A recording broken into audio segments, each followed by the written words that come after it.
sage and cinnamon going. I haven't done a spread in a while. I miss y'all. Let's go ahead and get started. All right, so let's see your message. Let me put these two to the side, to the side, to the side. All right, those two are from the last one. Communication just popped up as I'm in the midst of doing a spread. Healing. Projection in reverse. Her scrying mirror. All right. Patience. It's the reverse. Patience and geomancy. Patience. All right, let's see. I'm just checking out your confirmation card, if this aligns with you. Crystals came up again. Crystal Kingdom, slowing down, materialism, psychic debris.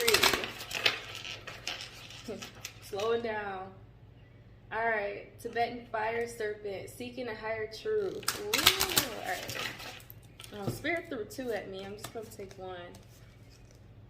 All right, celestial channel, hidden beauty, remaining optimistic, staying neutral. All right, so I love this because this one, it like peeked out on the other spread, but it jumped out for you.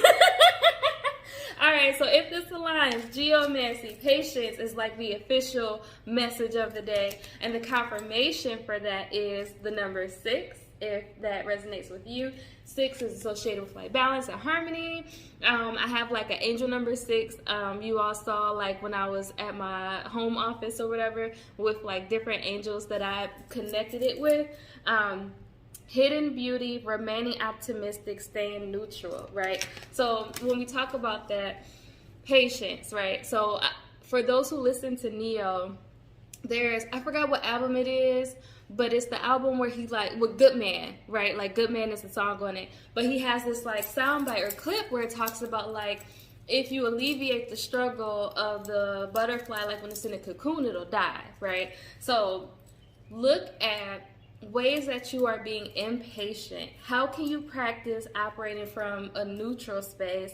How can you practice remaining optimistic? Like, it is not easy. I know for a fact it's not always easy. Sometimes it's easier than others, right? But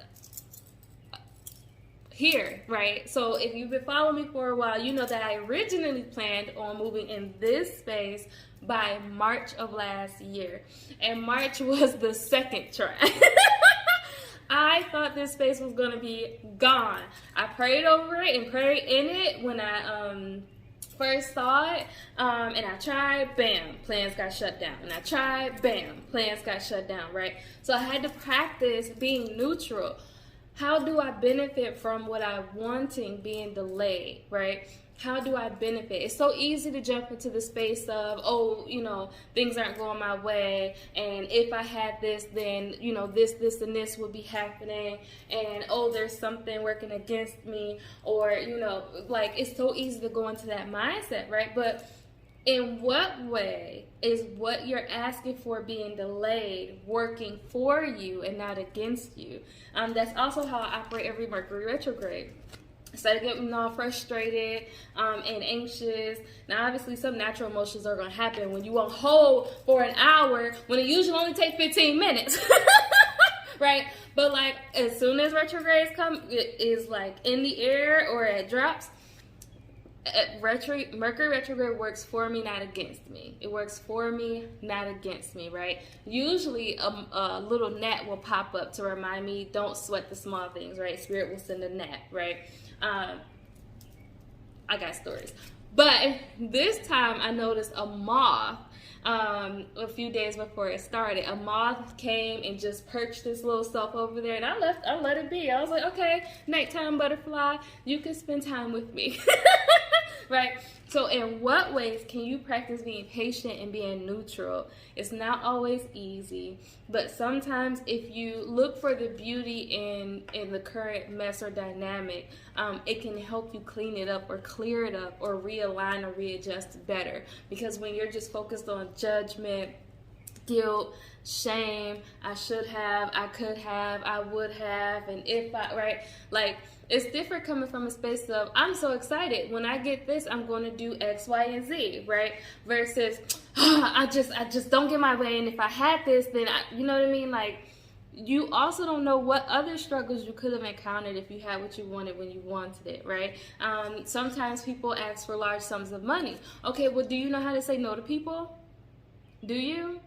Because when you get big money, you got more people that's going to want big money. They're going to want money from you. They're going to be in need. And it's not always them plotting on you. Sometimes that's just how things work. You'll get big money, and then 20 people around you who are usually good are going through these crazy, insane changes. But there are times where you're still going to have to practice discernment. And out of those 20 people, only 5 will really... You give them some money, or you give them tools or resources or whatever, and then you really got to be like practicing staying focused on your grind when the other 15 are going through it, right? So just be mindful. Sometimes we ask for things, and it's like, are you really ready for what you're asking for? Be patient. Have a good one.